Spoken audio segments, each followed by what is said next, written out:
Welcome to Daily Current Affair. Today is 2nd of December 2022. The question is, which union ministry launched the नई चेतना campaign? ठीक है, नई चेतना एक campaign है जो किस मिनिस्ट्री ने लॉन्च की है? That is ministry of rural development. So ministry of rural development ने नई चेतना जो कैंपेन है वो स्टार्ट किया है. It's a very very important question. ठीक है, तो union ministry of rural development, ठीक है, rural development launched the month long campaign, मतलब कि 1 महीने तक ये कैंपेन चलेगा. ठीक है, जिसका नाम है नई चेतना. ठीक है, the campaign is launched by the ministry of rural development. किस लिए? To make women specially in rural area, जो रूरल एरिया में जो वुमेन्स हैं उनको उनके राइट्स देना. ठीक है, उनको काफ़ी अच्छा एजुकेशन देना. Mechanism available to help redress their grievances, मतलब कि इनको जो भी ग्रीवेंसेस होंगे उनको दूर करना. ठीक है, उनकी लाइफ को अच्छा बनाना. ठीक है, उनके राइट्स के बारे में बात करना. तो ये है नई चेतना. ठीक है, campaign started by the Ministry of Rural Development. It was launched on the International Day of Elimination of Violence Against Women. ठीक है, पर 25 नवंबर को क्या होता है? International day for elimination of violence against women होता है. ठीक है, तो इसी दिन क्या लॉन्च किया गया? नई चेतना कैंपेन जो है लॉन्च किया गया by ministry of rural development. Which is the first northeastern state to launch its mental health and social care policy. ठीक है, जो mental health and social care policy है नॉर्थ ईस्ट इंडिया की सबसे पहली पॉलिसी है, वो कहाँ पे लॉन्च हुई है? That is B Meghalaya. So Meghalaya has become the first state in the north east. ठीक है, and the third state in the India. ठीक है, नॉर्थ ईस्ट की ये पहली स्टेट है और जो पूरे इंडिया है वहाँ पे ये थर्ड स्टेट है. ठीक है, जिन्होंने क्या किया है? एक पॉलिसी बनाई है मेंटल हेल्थ से रिलेटेड. मेंटल हेल्थ से इश्यूज बहुत ज़्यादा हो रहे हैं आजकल, तो उनको निपटने के लिए mental health and social care policy जो है अपनाई है. किसने? मेघालय ने. ठीक है, द विजन, इसका विजन सेम सीधा सीधा है कि आपने मेंटल हेल्थ और सोशल केयर को बढ़ावा देना है. ठीक है, चीफ मिनिस्टर कौन है वहाँ के? कोनराड के सांगमा, जो कि चीफ मिनिस्टर मेघालय के, उन्होंने ये पॉलिसी स्टार्ट की है. ठीक है, mental health specially for children, जो छोटे छोटे बच्चे होते हैं, छोटे बच्चे या बड़े बच्चे जो भी होते हैं, यूथ होते हैं, एडोलसेंट्स होते हैं, उनमें क्या हो रहा है आजकल? मेंटल हेल्थ में बहुत ज़्यादा प्रॉब्लम आ रही है. ठीक है, वो काफ़ी ज़्यादा सोचते रहते हैं. ठीक है, काफ़ी ज़्यादा उनको प्रॉब्लम्स आती है, परेशानी आती है. ठीक है, मेंटल हेल्थ से रिलेटेड, तो उनको दूर करने के लिए ये जो है policy mental health and social care policy start की है. किसने? मेघालय ने. अब ग्रेट बैरियर रीफ है of which country to be listed as the world heritage site?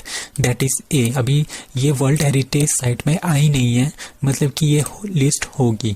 ठीक है, दैट इज ए ऑस्ट्रेलिया. तो आपने ध्यान रखना है, जो ग्रेट बैरियर रीफ है, सबसे बड़े जो रीफ है वो कहाँ पे है? वो है ऑस्ट्रेलिया में.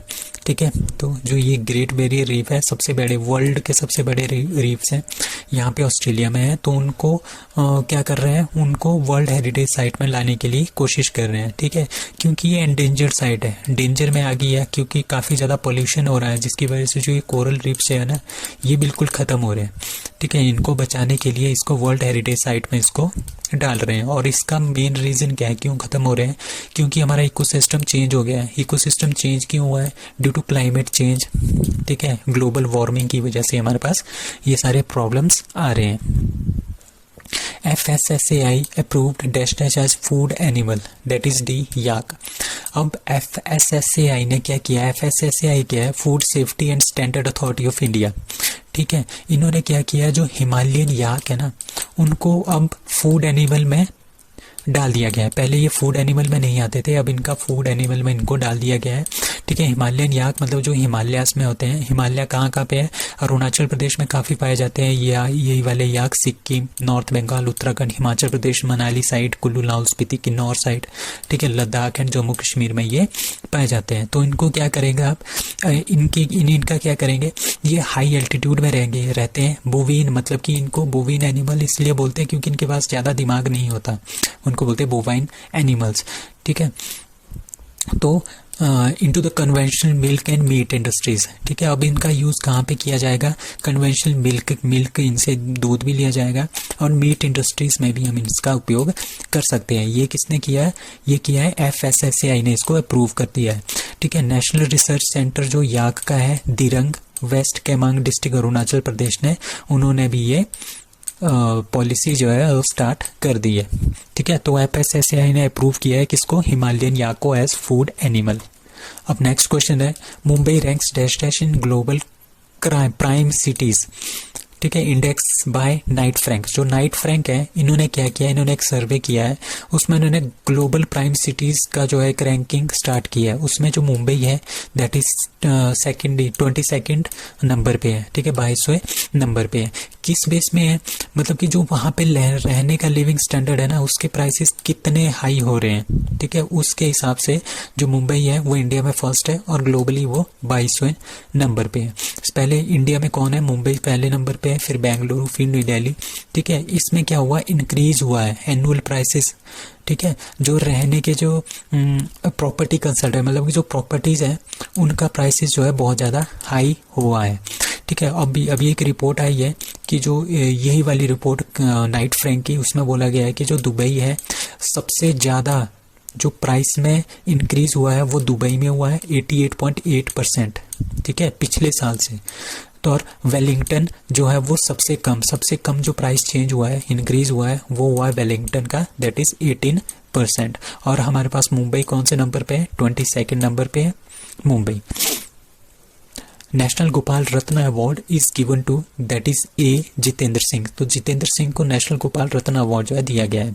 ठीक है, नेशनल गोपाल रत्न अवार्ड मतलब कि जो नेशनल मिल्क डे होता है ना 26 नवंबर को, उसी पे ये जो है ये वाला अवार्ड दिया जा रहा है जितेंद्र सिंह को फॉर बेस्ट डेयरी फार्मिंग। ठीक है, dairy farming and rearing indigenous cattle and buffalo breeds. इन्होंने पाले हैं, इन्होंने रियरिंग की है कैटल और बुफेलो की, जो कि इंडिया के अपनी एक प्रजाति है। ठीक है, श्री जितेंद्र सिंह, ठीक है, इनका नाम है और ये फतेहाबाद हरियाणा के रहने वाले हैं। और बेस्ट आर्टिफिशियली इंसेमिनेशन टेक्नीशियन, मतलब कि अब कोई गाय है, बुफेलो है, वो क्या इनफर्टाइल है, वो बच्चे पैदा नहीं कर सकती, पर उन्हें आर्टिफिशियली उनमें कोई क्या कर दिया गया है, आर्टिफिशियली इन्होंने एक टेक्निक डेवलप की है जिसके थ्रू क्या होगा, इनमें बच्चे पैदा हम कर सकते हैं। तो इसके लिए जो अवार्ड मिला है वो मिला है गोपाल राणा, बलंगीर, उड़ीसा के रहने वाले हैं।